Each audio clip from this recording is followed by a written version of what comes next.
Nako po, na out of balance si kuya pag-ahon niya sa aspalto. Mabilis na nag-react si kuyang rider na nasa unahan ko at agad niya itong tinulungan. Tutulong din sana ako kaya lang mabilis na nilang naitayo yung motor. Ito namang SUV na naman tumutok pa sa likod ko at hindi na lang siya kumaliwa ng bahagya para makalusot. Wala nang ginawa kung hindi bumusina ng bumusina. Hindi ko na pinakita at baka mapag-initan na naman, mahirap din kasing magtakip ng mga plate number. Masyadong matrabaho. Yun lang hindi ko na-anticipate pag side stand niya tumama yung side mirror ko sa box niya.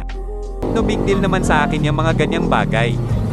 Ikaw pag binusinahan ka ng ganyan anong gagawin mo? Kalma, baby kalma. Medyo may kunting yupi lang. Mabait din yung driver, napakakalmado. Inisikaso din naman agad ng mga enforcer para hindi na makadagdag bigat pa sa traffic. Saludo ako sa inyong lahat. Ride and drive safe palagi mga lods.